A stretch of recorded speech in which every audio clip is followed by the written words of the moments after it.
दादी जी, जब झंडा फहराया जा रहा था तब आप तो थी नहीं वहां, वरना आप देखती कि मुझे और मेरी बातों को कितनी तवज्जो दी जा रही। ये तो बड़ी अच्छी बात है बहू। पर दादी जी, आपके होते हुए ये इस घर में क्या हो रहा है?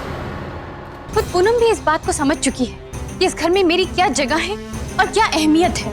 मैं यही कहना चाहती हूँ कि जब पूनम भी इस बात को मान चुकी है कि इस घर में बहू के सभी अधिकार मुझे मिलने चाहिए, तो माँ जी इस बात को क्यों नहीं समझ रही? कहना क्या चाहती है बहू? एक तरफ बाहर के लोग हमारे घर आकर मेरी तारीफ करते हैं और दूसरी तरफ माँ जी बाहर वालों के सामने मेरी बुराई करती रहती है। 15 अगस्त वाले दिन हमारे घर में कुछ खास पकवान बनने चाहिए थे, लेकिन झंडा फहराने के चक्कर में कोई दावत नहीं कर पाए हम लोग। पर भाभी, 15 अगस्त के दिन झंडा फहराना जरूरी होता है या दावत का खाना? तुम बीच में मत बोलो प्रार्थना। देख नहीं रही हो कि मैं दादी जी से बात कर रही हूँ? आप ही बताइए दादी जी, क्या माँ जी सही कर रही है? आप उन्हें समझाती क्यों नहीं है? दादी जी, आप तो उनकी सास है, वो मेरे साथ अन्याय कर रही हैं। शादी करके जब से इस घर में आई हूँ तब से लेके आज तक उन्होंने हमेशा मुझे गलत ही ठहराया है। अरे जुबान पर लगाम रखेंगे आप? गलती अम्मा की नहीं है, गलत है आपकी सोच।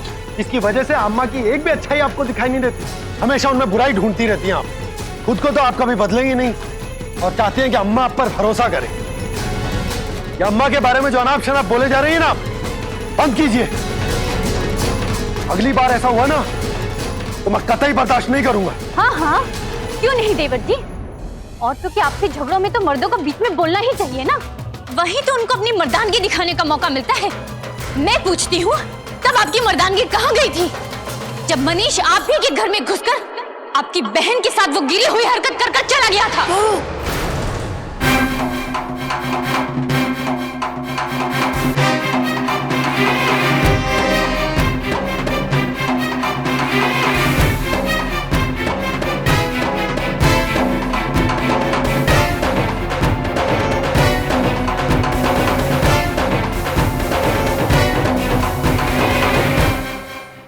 प्रार्थना, ये भाभी क्या कह रही है?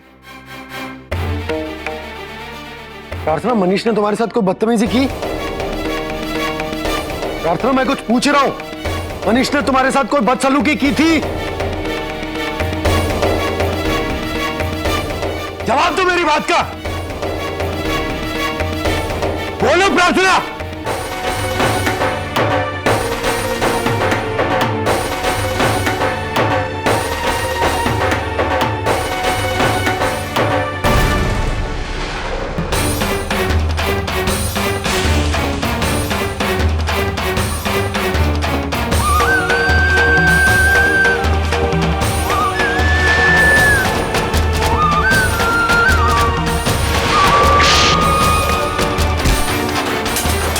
मुझे क्यों नहीं बताया किसी ने?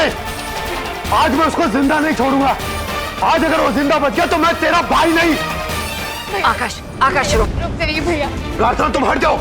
बेटा, इससे तुम हट जाओ प्रार्थना। नहीं बेटा, इसका नतीजा गलत होगा। हो जाने दो दादी गलत। अरे बेटा, उसने मेरी बहन के साथ जो किया, इससे हमारी बेटी की बदनामी होगी। नहीं करते बेटा। दादी, मैंने आपकी कोई भी बात नहीं टाली है। मैं नहीं चाहता कि आपकी बात टालकर मैं आपका अपमान करूं। आप हट जाइए। ईद का जवाब पत्थर से नहीं दिया जाता बेटा। उसने मेरी बहन के साथ बदतमीजी की है, उसको जिंदा नहीं छोड़ूंगा मैं। नहीं बेटा, नहीं। जाइए भैया। प्रार्थना, हट जाओ। नहीं भैया। अम्मा, पूनम, जल्दी आइए। दादी के बात। दादी, हट जाओ। क्या हो रहा है यहाँ? दादी, मैं हाथ जोड़ता हूँ, हट जाइए। आकाश, क्या हो रहा है? कहाँ जा रहे हो तुम? अरे ये मनीष को मारने जा रहा है। आकाश, इस तरह का कदम उठाना ठीक बात नहीं है। आकाश, आप कुछ मत बोलिए। आकाश मेरी बात सुनो। आकाश सुनो मेरी बात, सुनो। अरे आकाश, बैठ के बात कर। मामा छोड़िए मुझे। सुनो, मैं कहता हूँ छोड़िए मुझे। मैंने उसकी बेटी के साथ कुछ नहीं किया था, मेरा हाथ काटने हुआ आ गया था वो। उसने मेरी बहन के साथ बदतमीजी की है, आज उसको मैं जान से मार दूंगा। अरे छोड़ो मुझे। रुको, छोड़ो मुझे। आकाश,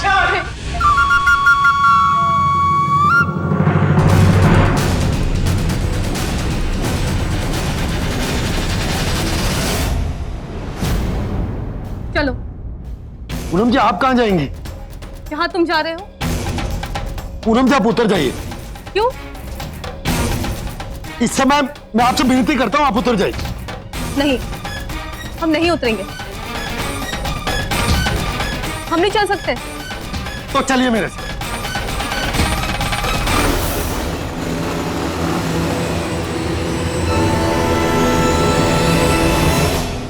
यहाँ पूनम यहाँ आई थी ऐसे अचानक? उनको कोई तकलीफ तो नहीं है ना? हम अभी उनको फोन करते हैं। चाची जी सब ठीक है। अब वो पूनम सरप्राइज देने आई थी। आप परेशान मत होइए, बाद में फोन कर लीजिएगा। सुमन, आप तो हमें कुछ बता देती। बताने का मौका ही नहीं मिला चाची जी। आकाश भैया का फोन आया और हमें तुरंत भागना पड़ा। चलो अच्छा हुआ कि टाइम पे आप लोगों ने बात संभाल ली। मोनिका दीदी, हम लोगों ने नहीं, आकाश भैया ने सब संभाल लिया। आज तो पूनम बिटिया को हम लोगों के बारे में सब कुछ पता चल जाता। वो अचानक रेस्टोरेंट में आ जाएगी, ये तो मैंने सोचा ही नहीं था। आप तो जानती हैं हमारी बिटिया जिद की कितनी पक्की है। अगर ऐन वक्त पे आकाश जी नहीं आते ना, तो उन्हें हम लोगों के बारे में सब कुछ पता चल जाता।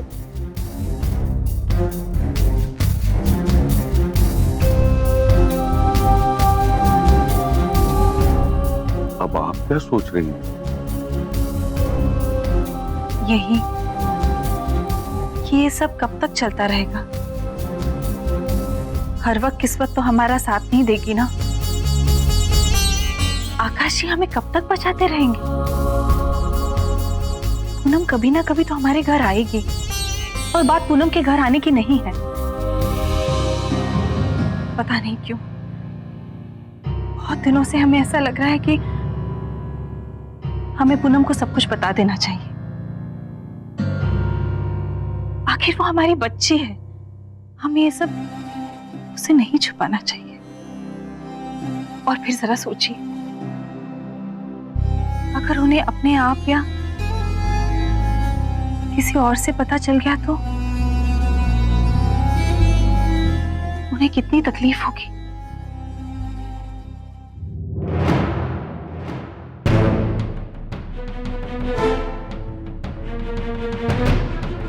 आकाश का गुस्सा बाप रे बाप, पता नहीं क्या करने वाला है आज। जब इस घर में पुलिस आएगी ना, तब पता लगेगा आप लोगों को।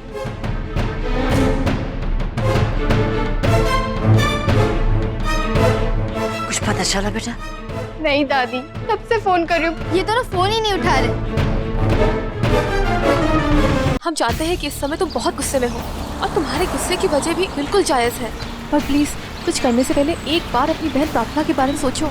अच्छा ठीक है, हमें 5 मिनट का वक्त दे दो बस, उसके बाद तुम्हें जो करना है करना, हम तुम्हें कुछ नहीं कहेंगे।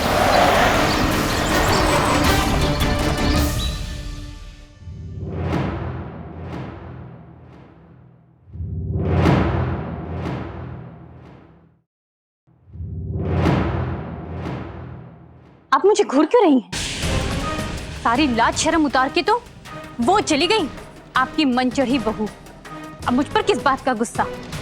अगर लपक कर वो देवर जी की फटफटिया पर ना बैठती ना, तो किसी तरह रोक भी लेते। जब ऐसी लड़की का साथ हो तो आदमी को तो ताव आएगा ही। एक शब्द भी आगे मुंह से मत निकालो, ये सब तुम्हारा किया धरा है। मेरा? हाँ हाँ तुम्हारा।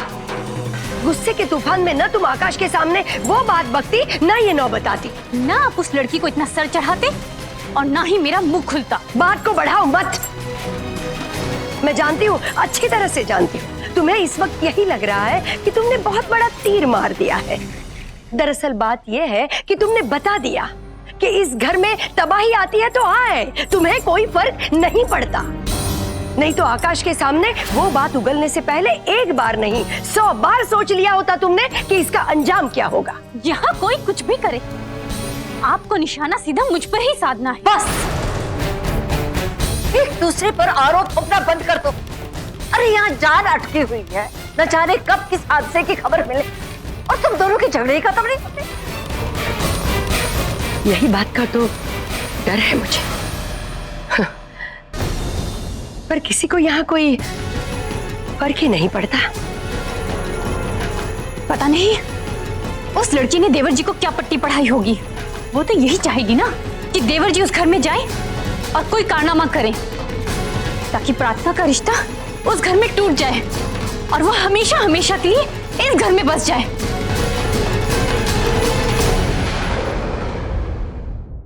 आकाश प्लीज बाइक रोको प्लीज।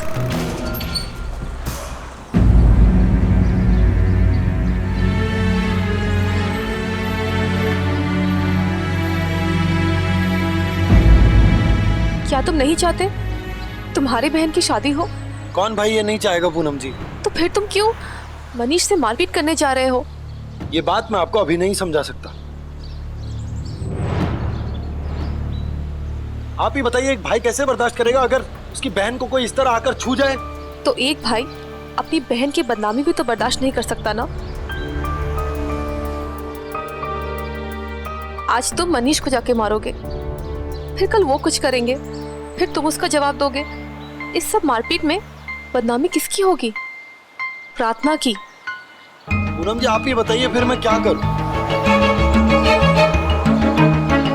आपकी बात तो मुझे फिर भी समझ में आ रही है, लेकिन मैं घर वालों की ये बात बर्दाश्त नहीं कर पा रहा हूँ कि वो मनीष के बारे में सब कुछ जानते पूछते भी उससे रिश्ता क्यों करना चाहते हैं। क्योंकि उन्हें ऐसा लगता है कि मनीष से रिश्ता टूट जाएगा तो प्रार्थना से कौन शादी करेगा। मतलब क्या मनीष ही बचाएगा पूरी दुनिया में? कोई और अच्छा लड़का नहीं मिलेगा प्रार्थना के लिए? यही बात तो हम तुम्हें समझाने की कोशिश कर रहे हैं। बजाय इसके कि तुम मनीष से मारपीट करो, क्या तुम प्रार्थना के लिए एक अच्छा लड़का नहीं ढूंढ सकते? क्यों नहीं ढूंढ सकते पूनम जी, बिल्कुल ढूंढ सकते। हम भी तो यही चाहते हैं आकाश कि तुम प्रार्थना के लिए एक अच्छा लड़का ढूंढो, क्योंकि हम जानते हैं कि मनीष प्रार्थना के लायक नहीं है। हमने खुद अपनी आंखों से उसकी करतूत देखी थी। प्रार्थना एक बहुत ही प्यारी लड़की है, इसलिए उसकी शादी मनीष जैसे घटिया इंसान के साथ नहीं, बल्कि एक ऐसे इंसान के साथ होनी चाहिए जो उसे प्यार दे और उसे इज्जत दे। हाँ पूनम जी, आप बिल्कुल ठीक कह रही हैं। हमें प्रार्थना के लिए एक अच्छा लड़का ढूंढना चाहिए। लेकिन आकाश, एक बात का ख्याल रखना, जब तक तुम्हें कोई लड़का नहीं मिल जाता तब तक ये बात घर में किसी को पता न चले। एक बार तुम्हें लड़का मिल जाए और तुम्हें ये विश्वास हो जाए कि वो प्रार्थना के लिए सही है, फिर तुम उसे माँ जी और बाबूजी से मिला देना।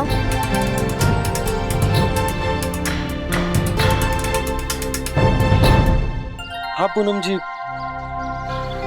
ऐसे लड़के से मिलते ही अम्मा और बाबूजी को खुद ब खुद समझ में आ जाएगा कि कौन सा लड़का अच्छा है। तो ठीक है, अब तुम लड़का ढूंढना शुरू कर दो। पर पूनम जी, मैं ये काम अकेले नहीं कर पाऊंगा, इसमें मुझे आपकी मदद की जरूरत है। वो क्या है ना कि प्रार्थना के लिए कौन सा लड़का अच्छा है और कौन सा बुरा, ये मुझे कैसे समझ में आएगा? आप मेरी मदद करेंगी ना? वो लेकिन हम पूनम जी, अब आपने रास्ता दिखाया है तो साथ तो चलना होगा आपको।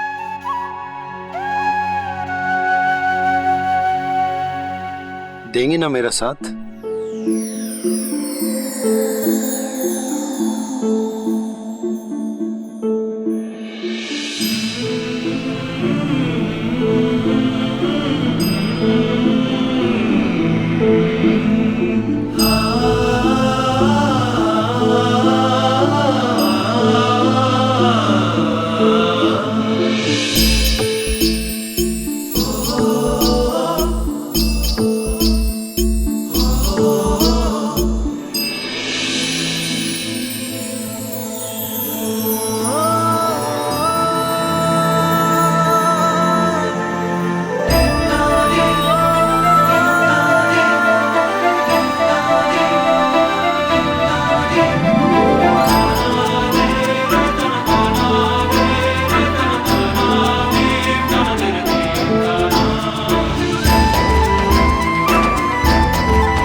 मैंने मनीष के साथ कुछ नहीं किया ना?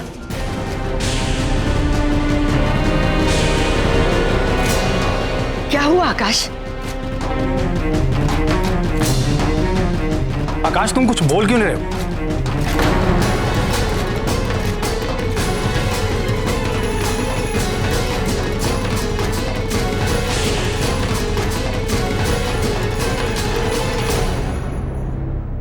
आप लोग परेशान मत होइए, कुछ नहीं हुआ। हम आधे रास्ते से ही वापस लौट गए।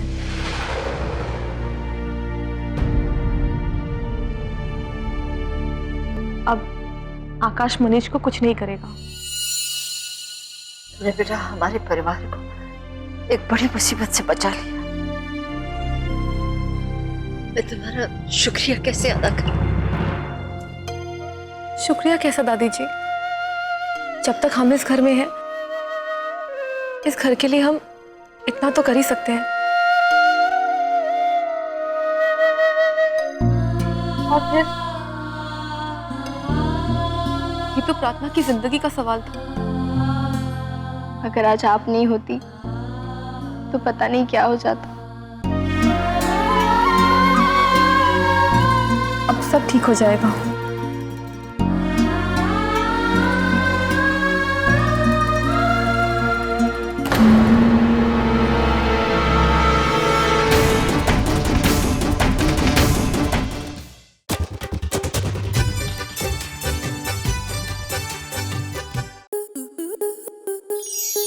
आपके मनोरंजन पर अब नहीं लगेगा कोई ब्रेक।